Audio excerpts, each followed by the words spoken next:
போன வாரம் பார்த்தீங்கன்னா, நிஃப்டி 50 வந்து பாசிட்டிவ்ல வந்து குளோஸ் ஆயிருக்கு. So பாசிட்டிவ்லனா 6 week. ஸோ 6 வாரம், அதாவது 1 1/2 மாசம் கழிச்சு வந்து பார்த்தீங்கன்னா வந்து பாசிட்டிவ்ல குளோஸ் ஆயிருக்கு. ஸோ அதாவது அந்த நம்ம வீக் கணக்குல வந்து பார்ப்போம். ஸோ 1 வாரத்துல கடைசில எண்டிங்ல எப்படி குளோஸ் ஆச்சு அப்படின்னு பார்ப்போம். ஸோ அந்த பாசிட்டிவ்ல வந்து குளோஸ் ஆயிருக்கு 6 வாரம் கழிச்சு. ஸோ இந்த வாரம் இந்த வாரம் ஓப்பனிங் எப்படி குடுக்க போகுது? மண்டே எப்படி ஸ்டார்ட் ஆகப்போகுது? அப்படிங்கிறத தான் பார்க்க போறோம். ஸோ வந்து மண்டே வந்து பாசிட்டிவ்ல தான் ஓப்பன் ஆகப்போகுது. ஏன் அப்படின்னு பார்த்தீங்கன்னா 2 காரணத்தால. ஸோ அந்த காரணம் என்னென்ன அப்படின்னு பார்த்தீங்கன்னா, ஃபர்ஸ்ட்டு வந்து நம்ம பிரைம் மினிஸ்டர்னால, அதுக்கடுத்து பார்த்தீங்கன்னா ட்ரம்ப்பால. ஸோ 2 பேரும் வந்து ஓரளவுக்கு நல்லாவே கொஞ்சம் பாசிட்டிவான மொமெண்டம், பாசிட்டிவான நியூஸ் வந்து குடுத்துருக்காங்க. ஸோ என்ன அப்படின்னு பார்ப்போம். ஃபர்ஸ்ட்டு வந்து பார்த்தீங்கன்னா, நம்ம பிரைம் மினிஸ்டர் மோடி வந்து என்ன சொல்லியிருந்தாரு அப்படின்னு பார்த்தீங்கன்னா, நெறையா சொல்லியிருந்தாரு. ஸோ என்னென்ன சொல்லியிருந்தாரு அப்படின்னு பார்க்கணும்னா, நம்ம ஒரு வீடியோ வந்து அப்லோட் பண்ணியிருக்கோம். அந்த வீடியோ வந்து செக் பண்ணுங்க. மேல ஒரு ஐ பட்டன்ல கூட வரும். அத வந்து செக் பண்ணிக்கோங்க. பட் அதில முக்கியமான என்ன சொல்லியிருந்தாரு அப்படின்னு பார்த்தீங்கன்னா, ஒரு தீபாவளி கிஃப்ட் குடுக்க போறோம் அப்படின்னு சொல்லியிருந்தாரு. தீபாவளி கிஃப்ட் வந்து பார்த்தீங்கன்னா, அக்டோபர் மாசத்துல வரும். ஸோ அந்த அக்டோபர் மாசத்துல தீபாவளி கிஃப்ட் எத பத்தி சொன்னாரு அப்படின்னு பார்த்தீங்கன்னா, ஜிஎஸ்டி பத்தி. ஸோ ஜிஎஸ்டி வந்து பார்த்தீங்கன்னா, இப்ப வந்து குறைக்க போறாங்க. எவ்வளோ குறைக்க போறாங்க அப்படின்னு பார்த்தீங்கன்னா, வந்து தெரிஞ்சுக்கோங்க. நம்ம ஜிஎஸ்டி வந்து என்னென்ன இருக்கு அப்படின்னு. 5%ல இருக்கு, 12%ல இருக்கு, அதுக்கடுத்து பார்த்தீங்கன்னா 18%ல இருக்கு, அதுக்கடுத்து பார்த்தீங்கன்னா 28%ல இருக்கு. ஸோ மொத்தம் பார்த்தீங்கன்னா 4 வகையான ஜிஎஸ்டி இருக்கு. ஸோ ஒவ்வொரு மாரி பொருளுக்கும் பார்த்தீங்கன்னா, ஒவ்வொரு வகையான ஜிஎஸ்டி வந்து போட்டிருப்பாங்க. ஸோ இப்ப 4 வகையான ஜிஎஸ்டில இருந்து இப்ப என்ன செய்ய போறாங்க அப்படின்னு பார்த்தீங்கன்னா, 3 வகையா மாத்தப் போறாங்க. ஸோ ஒன்லி 5% அடுத்து பார்த்தீங்கன்னா 18% அதுக்கடுத்து பார்த்தீங்கன்னா 40% வந்து மாத்தப் போறாங்க. ஸோ அந்த ஜிஎஸ்டில வந்து பார்த்தீங்கன்னா வந்து என்ன செய்ய போறாங்கன்னா, 12% இருக்கு பார்த்தீங்களா? ஸோ 12%ல இருக்கிற 99% ப்ராடக்ட்ஸ்லாம் பார்த்தீங்கன்னா, எங்க 5%ல வரப்போகுது. அதே மாரி 28%ல இருக்கிற ப்ராடக்ட்ஸ்லாம் பார்த்தீங்கன்னா வந்து 18%ல வரப்போகுது. But most of the goods most of the goods வந்து பார்த்தீங்கன்னா 18%ல வரும். பட் மேக்ஸிமம் ஓரளவுக்கு அந்த கெட்ட பொருள் அப்படின்னு சொல்லுவோம். ஸோ லக்ஸரி குட்ஸ் அதே மாரி பார்த்தீங்கன்னா வந்து சின் குட்ஸ் அப்படின்னு சொல்லுவோம். ஸோ லக்ஸரி குட்ஸ்னா ரொம்ப காஸ்ட்லியான பொருட்கள் அந்த நம்ம 1,00,00,000 இருக்கிற கார்லாம் அந்த மாரி பார்த்தீங்கன்னா, அப்புறம் சின் குட்ஸ்னா என்ன அப்படின்னு பார்த்தீங்கன்னா, சின் குட்ஸ்னா நம்ம சிகரெட்டு அந்த மாரி நெறைய ப்ராடக்ட்ஸ்லாம் இருக்கும். ஸோ அத பத்தி டீட்டெயிலா பார்ப்போம். ஸோ அந்த ப்ராடக்ட்ஸ்லாம் வந்து பார்த்தீங்கன்னா, 40% வந்து போடப் போறாங்க. ஸோ ஆமா சிகரெட்டோட விலை வந்து ஏறப்போது. ஸோ சிகரெட் வந்து நம்ம எதுல பார்ப்போம்? ஐடிசில வந்து பார்ப்போம். ஸோ ஐடிசிய வந்து செக் பண்ணிக்கோங்க. என்ன அப்படின்னு தெரிஞ்சுக்கோங்க. ஒரு முக்கியமான விஷயம் என்ன அப்படின்னு பார்த்தீங்கன்னா, இது வந்து ப்ரொபோசல்ல தான் போயிருக்கு. ஸோ ப்ரொபோசல்னா என்ன அப்படின்னு பார்த்தீங்கன்னா, இது வந்து கன்சிடர் தான் பண்ண போறாங்க. இந்த மாரி வந்து கொண்டு வரலாம் அப்படின்னு. ஸோ இத ஃபுல் கவர்ன்மெண்ட் தான் வந்து அடுத்து ஓகே சொல்லுவாங்க. ஸோ அந்த கவர்ன்மெண்ட்ல யார் இருப்பா அப்படின்னு பார்த்தீங்கன்னா, ஜிஎஸ்டி கவுன்சில் தான் இருப்பாங்க. ஸோ ஜிஎஸ்டி கவுன்சில்ல யார் யார் இருப்பா? நம்ம union finance minister Nirmala Sitharaman இருப்பாங்க. பிளஸ் பார்த்தீங்கன்னா வந்து வேற யார் இருப்பா? நம்ம எல்லா ஸ்டேட் ஃபைனான்ஸ் மினிஸ்டர் இருப்பாங்க. ஸோ எல்லா ஸ்டேட் ஃபைனான்ஸ் மினிஸ்டர் பிளஸ் நம்ம நிர்மலா சீதாராமன். அவங்க 2 பேரும் சேர்ந்து தான் வந்து ஒரு முடிவு எடுப்பாங்க. இத வந்து கொண்டு வரலாமா? இல்லையா? அப்படிங்கிறது. பட் இது வந்து பார்த்தீங்கன்னா, இப்போதைக்கு ப்ரொபோசலா தான் போயிருக்கு. இதுதான் கண்டிப்பா வரும் அப்படின்னு இன்னும் முடிவு ஆகல. ஸோ இது வந்து பார்த்தீங்கன்னா, நல்ல விஷயமா நம்ம ஸ்டாக் மார்க்கெட் பாயிண்ட் ஆஃப் வியூல பார்த்தீங்கன்னா வந்து, இது ரொம்ப குட் நியூஸ் அப்படின்னு சொல்லலாம். அடுத்து செகண்ட் பாயிண்ட் என்ன அப்படின்னு பார்த்தீங்கன்னா, நம்ம ட்ரம்ப் தான். ஸோ ட்ரம்ப் வந்து என்ன நடந்துச்சு அப்படின்னு பார்த்தீங்கன்னா, ட்ரம்ப்பும் வந்து நம்ம ரஷ்யன் பிரசிடென்ட் புதினும் பார்த்தீங்கன்னா வந்து மீட்டிங் நடந்துச்சு. ஸோ மீட்டிங் எப்ப நடந்துச்சு? நம்ம 15 ஆகஸ்ட் தான். ஸோ 15 ஆகஸ்ட் நமக்கு நைட் இருக்கும்போது, அவங்களுக்கு பார்த்தீங்கன்னா, அமெரிக்காவுக்கு வந்து பார்த்தீங்கன்னா, 15 ஆகஸ்ட் வந்து காலையில இருக்கும். ஸோ அவங்களுக்கு அந்த மீட்டிங் நடந்துச்சு. ஸோ அந்த மீட்டிங்ல என்ன நடந்துச்சு அப்படின்னு பார்த்தீங்கன்னா, அவங்க ரஷ்யாவுக்கும், யுக்ரைனுக்கும் போர் நடந்துகிட்டு இருக்கு. அவங்களுக்கு தெரியும். அந்த ரஷ்யா, யுக்ரைன் போர் வந்து நிப்பாட்டுறத பத்தி தான் வந்து பேசணும் அப்படின்னு சொல்லியிருந்தாங்க. ஸோ அந்த பேசுறதுக்கு முன்னாடி, மீட்டிங் நடக்கிறதுக்கு முன்னாடியே வந்து ட்ரம்ப் என்ன சொல்லிட்டாரு, புதின வந்து வார்ன் பண்ணிட்டாரு. ஸோ ரஷ்யா, யுக்ரைன் போர் வந்து இன்னும் கன்டின்யூ ஆச்சுன்னா, இன்னும் நடந்துகிட்டே இருந்துச்சுன்னா, ரஷ்யா வந்து பார்த்தீங்கன்னா, பெரிய விளைவு வந்து ஏத்துக்கணும் அப்படின்னு வந்து சொன்னாரு. அதுக்கடுத்து இது வந்து முக்கியம் இல்ல. நம்ம இந்தியா வந்து உள்ள இழுத்துட்டாரு ட்ரம்ப். ஸோ என்ன இழுத்தாரு அப்படின்னு பார்த்தீங்கன்னா, அனதர் வார்னிங் ஃபார் இந்தியா. என்ன சொன்னாரு அப்படின்னு பார்த்தீங்கன்னா, யுஎஸ் வந்து டெல்லிய வந்து அதாவது நம்ம இந்தியாவ வந்து வார்ன் பண்ணியிருக்காரு. என்ன அப்படின்னு பார்த்தீங்கன்னா, ஸோ இந்த புதின் மீட்டிங்கும் அதே மாரி அந்த புதினுக்கும், ட்ரம்ப்புக்கும் நடந்த மீட்டிங் வந்து நல்லா போலேன்னா, டோன்ட் கோ வெல் நல்லா போலேன்னா, இந்தியா வந்து பார்த்தீங்கன்னா, நீங்க தான் இதுக்கு விளைவு ஏத்துக்கணும் அப்படின்ட்டாரு.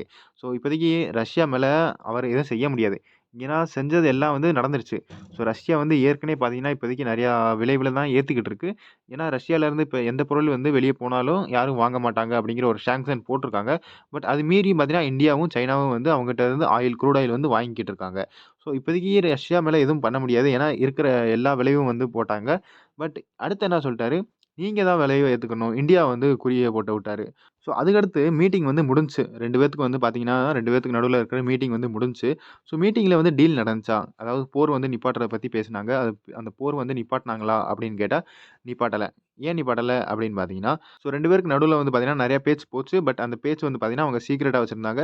யாருக்கும் வந்து தெரிய விடாம வந்து பார்த்துருந்தாங்க. பட் அதுக்கடுத்து பார்த்தீங்கன்னா வந்து பிரஸ் கான்ஃபரன்ஸ் வச்சாங்க. ஸோ அந்த பிரஸ் கான்ஃபரன்ஸ்ல என்ன சொல்லிட்டாங்கன்னா, டீல் வந்து இன்னும் நடக்கல. அதாவது no deal till there is a deal அப்படின்னா என்ன அப்படின்னு பார்த்தீங்கன்னா, ஸோ டீல் வந்து நடக்காது. எப்ப அப்படின்னு பார்த்தீங்கன்னா, அந்த டீல் நடக்கிற முடிய. அந்த டீல பத்தி எத பேசுறாங்க அப்படின்னு பார்த்தீங்கன்னா, ஸோ ரஷ்யாவுக்கும் யுக்ரைனுக்கு தான் வந்து போர் நடக்குது.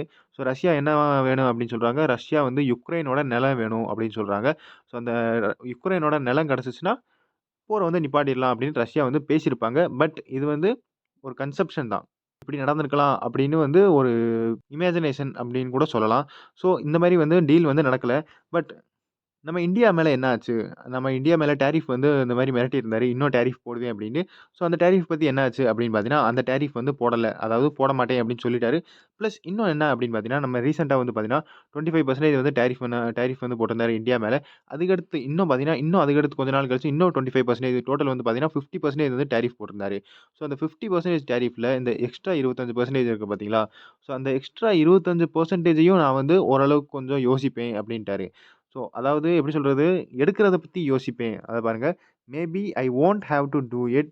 Trump on India's additional 25% tariff for buying Russian oil. So, அந்த ரஷ்யாட்ட இருந்து நம்ம ஆயில் வாங்குறனால பார்த்தீங்கன்னா, எக்ஸ்ட்ரா 25% வந்து போட்டிருந்தாரு. ஸோ, அத பத்தி யோசிப்பேன் அப்படின்னு சொல்லியிருக்காரு.